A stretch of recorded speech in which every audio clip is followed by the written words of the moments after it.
एक वर्ड से रीजन को दिखाने वाले एज सिंस बिकॉज अगर रीजन की बात करते हैं तो सो दस देयरफॉर इस तरह के शब्दों का यूज इनके साथ नहीं किया जा सकता। ठीक है, इन्हीं पर बेस हम लोगों ने कुछ क्वेश्चंस भी देखे थे और यहाँ पर एक गलती हम लोग करेक्ट नहीं करी थी। डिड आ गया तो डिड के साथ वेंट नहीं बच्चे, गो का हम लोग यूज करेंगे। ठीक है,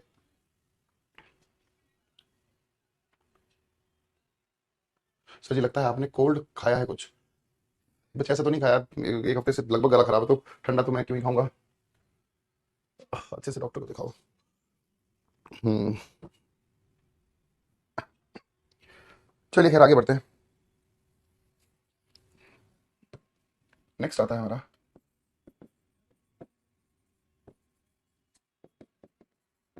एडवर्ब ऑफ टाइम।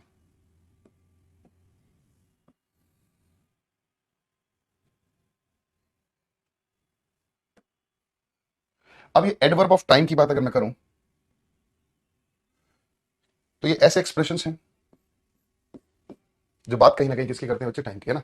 ये कुछ ऐसे एक्सप्रेशंस हैं जो बात करते हैं बच्चे किसकी, टाइम की। ठीक है,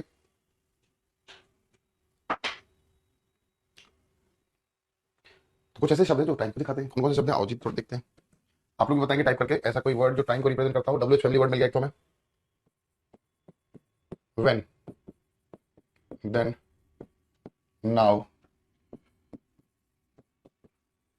जस्ट नाउ, नाउ अ डेज,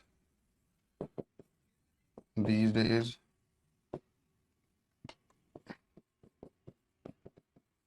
रिसेंटली, लेटली, ऑलरेडी,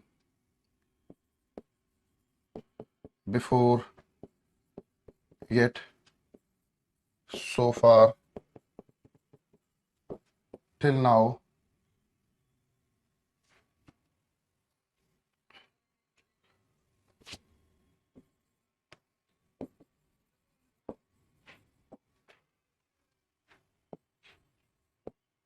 अगो,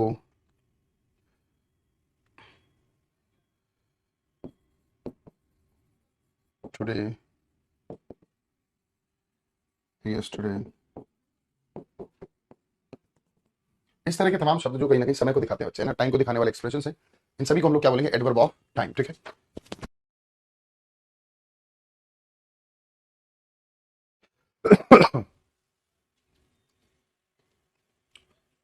हाँ, दीज डेज, दोज डेज, ये सब टाइम को रिप्रेजेंट करने वाले एक्सप्रेशन है बच्चे ना, इन्हीं को हम लोग क्या बोलेंगे, एडवर्ब ऑफ टाइम बोल देंगे। ठीक है,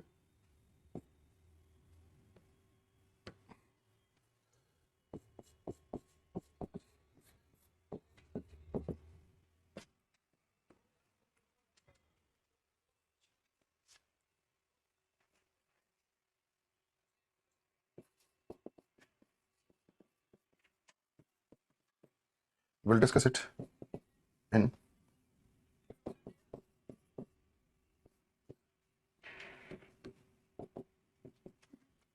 इसको बच्चे हम लोग डिस्कस करेंगे यहाँ पर टेंस में। ठीक है ना, एडवर्ब ऑफ टाइम, क्योंकि बच्चे जो टाइम वाले एक्सप्रेशन है ना वो बेहद इंपॉर्टेंट होते हैं और जो टेंस है वो डायरेक्टली डिपेंड भी किस पर करता है, टाइम पर डिपेंड करता है। ठीक है, तो टाइम पर डिपेंड करने वाले एक्सप्रेशन को हम लोग कहाँ पर डिस्कस करेंगे, टेंस में डिस्कस करेंगे डिटेल में। तो इसके लिए यहाँ पर छोड़ दो, ये सारे वर्ड्स मैं रिकॉल करा दूंगा आपको, है ना, कि ये कहाँ कहाँ अलग अलग टेंसेस में होंगे। जैसे अगर बात करें यस्टरडे, आप जानते हैं पास्ट एंड डेफिनेट में इसका यूज होता है, अगो, लॉन्ग अगो, इन सभी का पास्ट पास्ट एंड डेफिनेट में यूज होता है ना। जस्ट नाउ हो गया, येट हो गया, सो फार हो गया, टिल नाउ हो गया, इस तरह के एक्सप्रेशन का यूज प्रेजेंट परफेक्ट में होता है। इन सभी को वहां पर आगे चलकर ही हम लोग डिस्कस करेंगे। ठीक है, समझ पाए।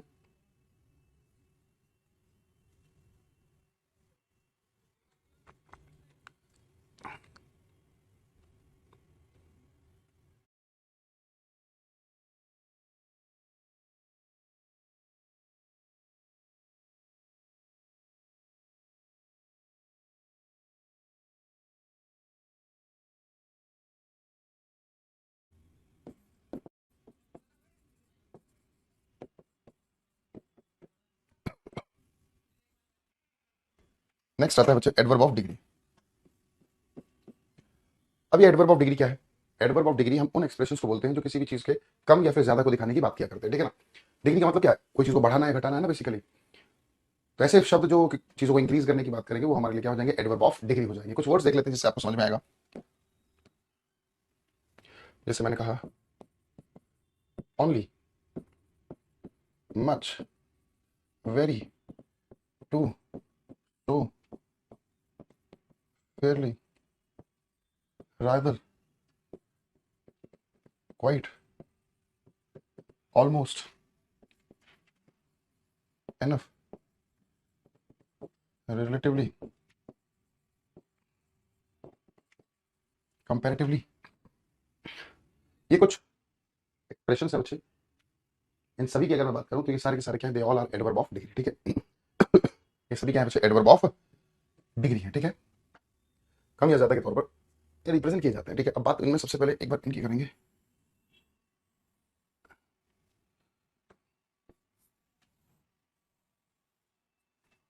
एनफ हो गया, रिलेटिवली हो गया, या फिर मेरे बच्चे कंपैरेटिवली हो गया। अगर हम बात करें इन तीनों शब्दों की तो एक सेंटेंस ही समझ लेते हैं।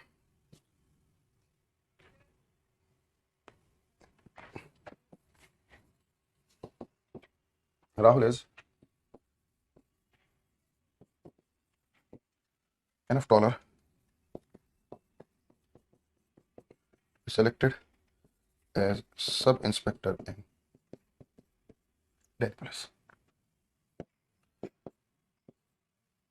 एनफ हो गया, रिलेटिवली हो गया, कंपैरेटिवली हो गया। अगर मैं बात करूं इन तीनों शब्दों की और इनके साथ अगर क्या यूज किया जाएगा, एक एडजेक्टिव, तो इंपॉर्टेंट है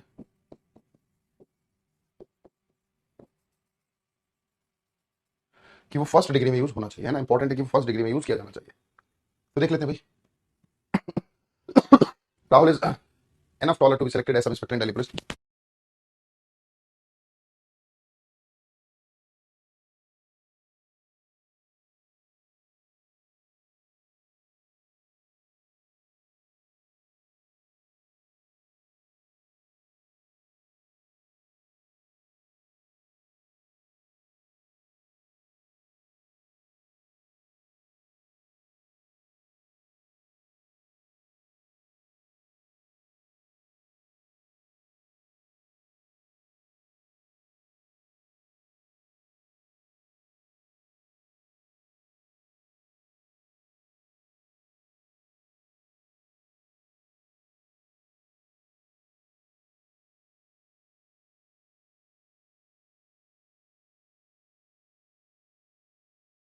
तो Rahul is enough taller to be selected as sub inspector in Delhi police. तो आप देख रहे हैं बच्चे कि यहां पर एनफ आ गया और उसके साथ टॉलर आ गया। एनफ के साथ मेरे बच्चे टॉलर नहीं, टॉल का यूज करेंगे। पहली गलती तो हमें मिल गई, क्योंकि हमने देखा सॉरी, एनफ हो गया, रिलेटिवली हो गया, या फिर कंपैरेटिवली हो गया। एनफ, रिलेटिवली, कंपैरेटिवली, इन तीनों ही शब्दों की बात करी जाए, इन तीनों ही शब्दों की बात करी जाए तो बच्चे इनके साथ अगर एडजेक्टिव आएगा तो कैसी डिग्री में आएगा, फर्स्ट डिग्री में, पॉजिटिव डिग्री में आएगा। पहली कंडीशन तो ये हुई, पहली कंडीशन तो ये हो गई, ठीक है। तो यहां पर एनफ टॉल होना चाहिए, बट अभी भी ये सेंटेंस सही नहीं हुआ। क्यों? क्योंकि एनफ की एक और कंडीशन नोट कर लेते हैं। ये जो एनफ है,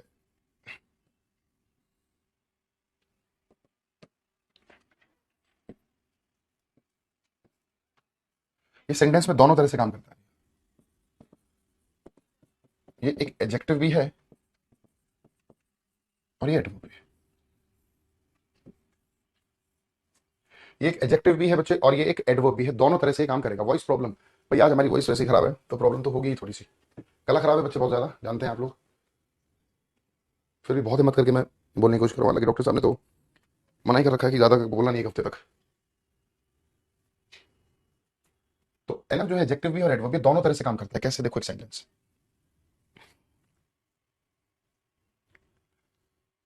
जैसे भी मैं कहूँ, I have enough money to buy this car. I have enough money to buy this car. Rohit is,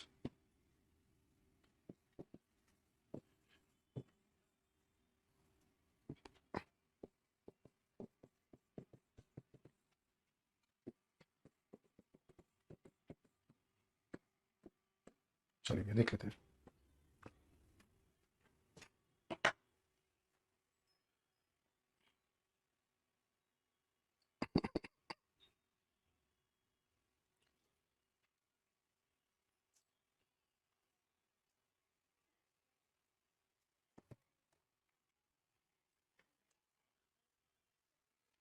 देखो यहां पर एनफ आया तो ये मनी है ना, तो ये हो जाएगा एडजेक्टिव। यहाँ पर ये टॉल है, टॉल क्या है, खुद एक एडजेक्टिव है, और एडजेक्टिव को कोई क्वालिफाई करेगा तो वो क्या होगा, एड। तो एनफ जो है एडजेक्टिव भी है और एडवर्ब भी है, ठीक है, ये कंडीशन हुई पहली। फिर इसकी एक और कंडीशन आती है कि अगर एनफ की बात करें तो एडजेक्टिव जो है ना वो इससे पहले आएंगे और नाउन इसके बाद में आएगा।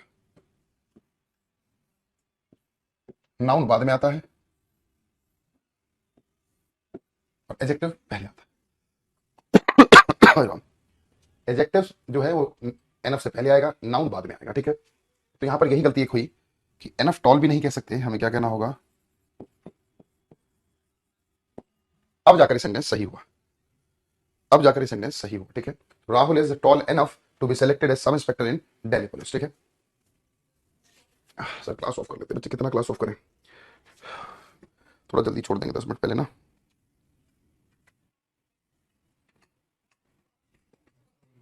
हुँ?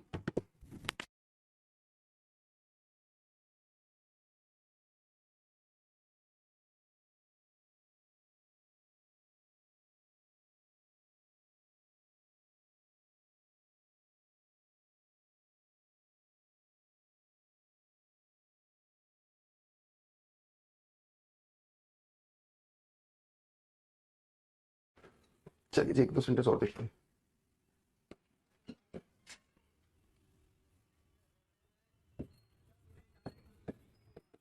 माई brother is enough mature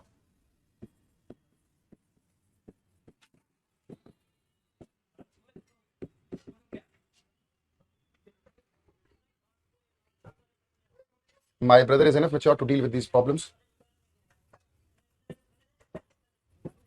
Brother is comparatively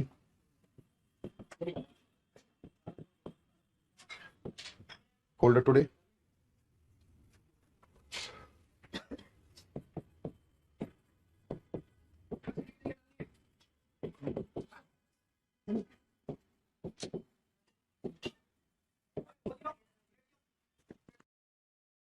इतनी क्या करेंगे।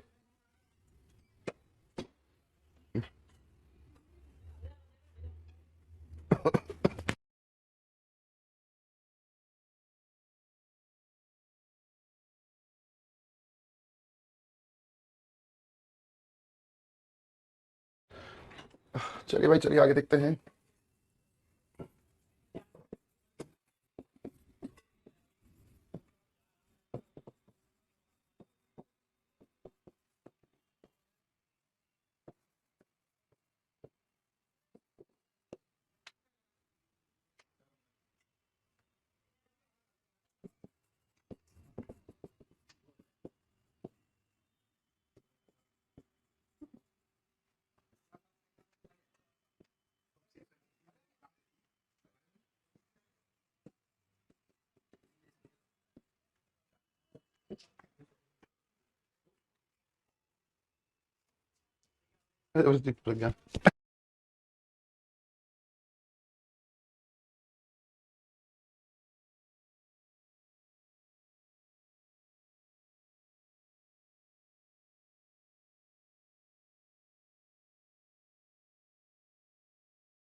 माई ब्रदर इज एनफ मैच्योर, देखिए भैया मैच्योर एक एडजेक्टिव है, एनफ के बाद नहीं आ सकता, पढ़ने में ठीक लग रहा होगा बट ये गलत है। हमें क्या करना होगा, मैच्योर एनफ, मैच्योर एनफ करना होगा।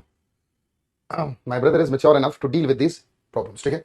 वेदर इज कंपैरेटिवली, कंपैरेटिवली आ गया तो बच्चे कोल्डर नहीं, सिर्फ कोल्ड होगा, ठीक है। हर स्पीड इज रिलेटिवली आ गया तो भैया फास्टर नहीं, सिर्फ फास्ट होगा, ठीक है।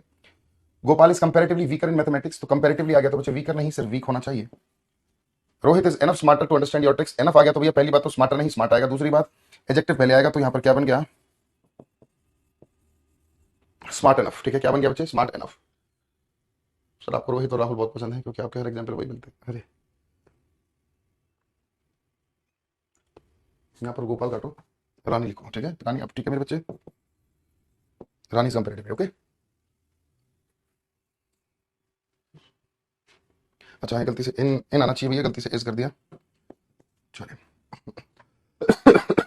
समझ पा रहे हैं बच्चे? बात क्लियर है सभी को? हालत देखो, इन इन 4-5 दिनों में ना एक चीज मेरे को बहुत अच्छे से समझ में आ गई है, और शायद ये आप लोगों को पता ही है, कुछ नई बात तो नहीं, पर मुझे समझ में आ गई।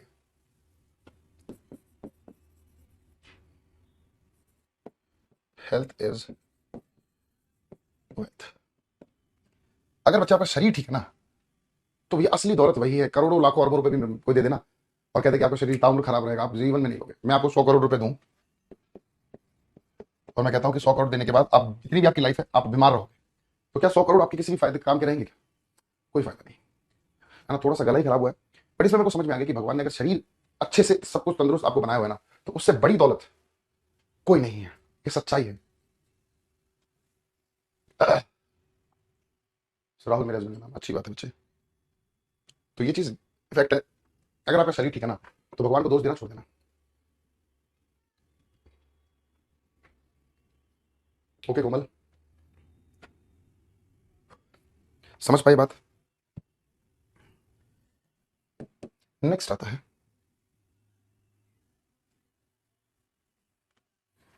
कितने हुए?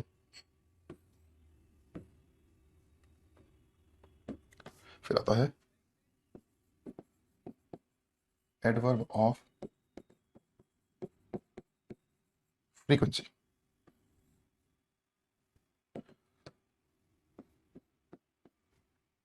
एडवर्ब ऑफ फ्रीक्वेंसी, इसको समझते हैं। एडवर्ब ऑफ फ्रीक्वेंसी क्या है? फ्रीक्वेंसी की बात अगर मैं करूं बच्चे, तो फ्रीक्वेंसी का मतलब होता है कोई चीज कैसे रिपीट हो रही है। जैसे अगर मैं बात करूं, सर दे दो सर 100 करोड़ रुपए, आई एम रेडी। अजय मेरे बच्चों के लिए शर्त नहीं सुनी आप लोगों ने? 100 करोड़ तब दिए जाएंगे जब आपको पूरी उम्र बीमारी रहना है, किसी दिन आप ठीक नहीं होंगे। एक बच्चा कह रहा है कि सर मुझे दे दो, I am ready.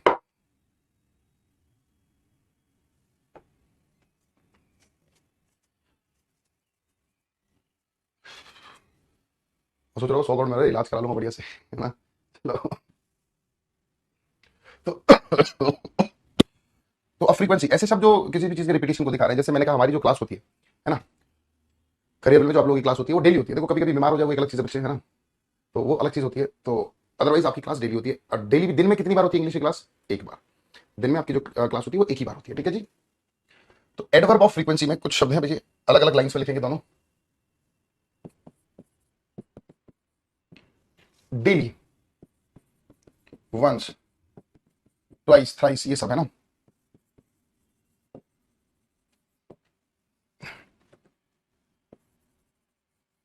Every day, sometimes, usually, generally, इस तरह के शब्द, ठीक है। इस तरह के शब्द कुछ और लिख लेते हैं। जैसे मैंने लिखा always, never, often, seldom, rarely, बेयरली, hardly.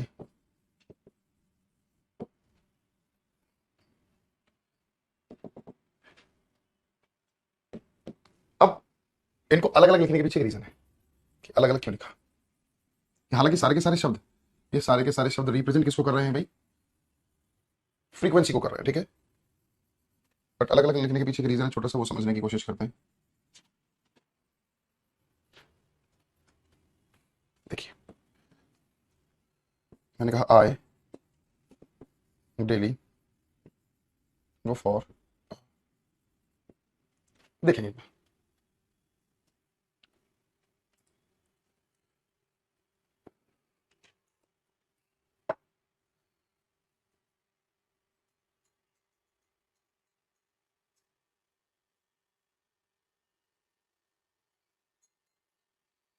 वो चक्कर अमेरिका चला जाऊँ, कोई डिजीज नहीं। बेटा ऐसा किसने कह दिया कि अमेरिका में डिसीज नहीं है? मतलब इतने बड़े हो गए, मैच्योर हो गए, आप इस तरह की बातें करोगे तो कैसे काम चलेगा?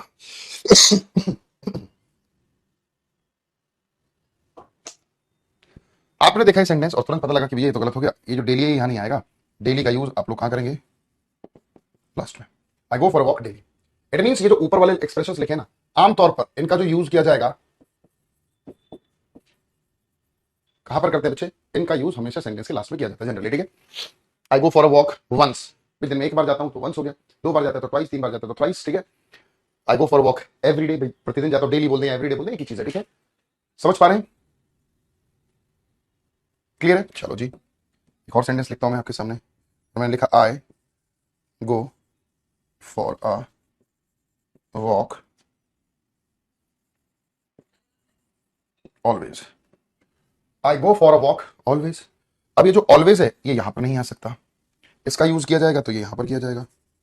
तो इसका मतलब शब्दों का यूज डिफाइंड है कि कहां पर कौन सा शब्द यूज होगा। अभी तो नीचे लिखे गए शब्द है ना, इनकी 2 कंडीशन है।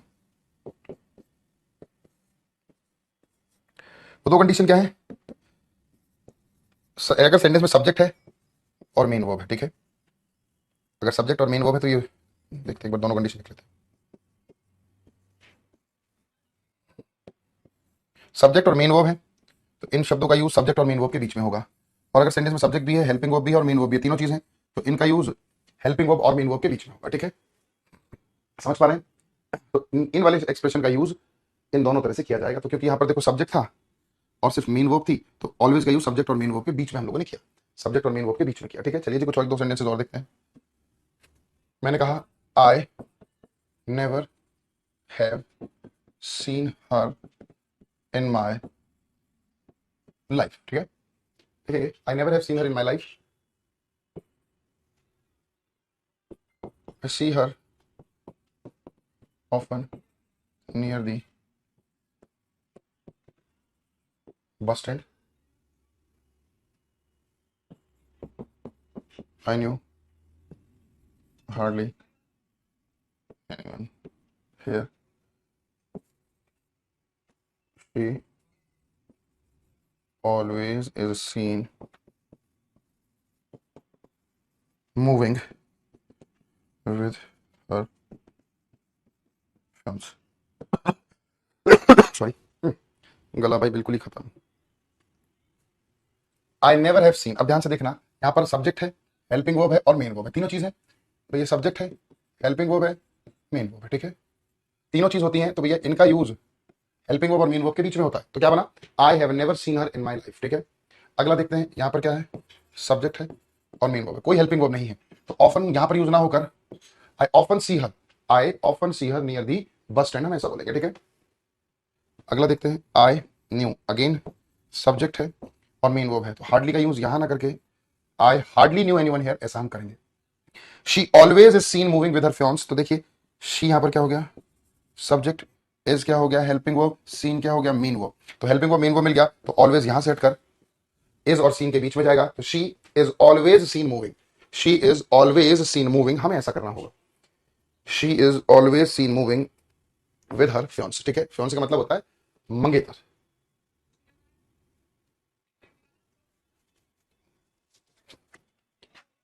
क्लियर है यहां तक की बात सभी को? जल्दी से बताएंगे भाई।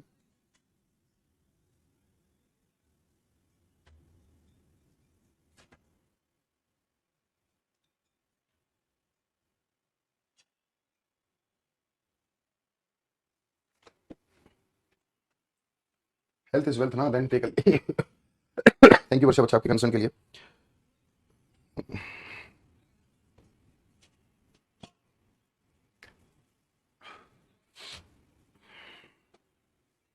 तो आज के लिए इतना ही रखें बच्चे, बताओ, विद योर परमिशन आज के लिए इतना ही बताएंगे। और यार भगवान से प्रार्थना करो यार कि जल्दी से ठीक हो जाए, अपने टीचर के लिए तो कर सकते हो प्रार्थना। जो गला ठीक नहीं ना, मजा नहीं आ रहा पढ़ाना, तो पढ़ाने में ना आपको इतना पढ़ने में आ रहा होगा, है ना, वो अंदर से एनर्जी नहीं आ पा रही है।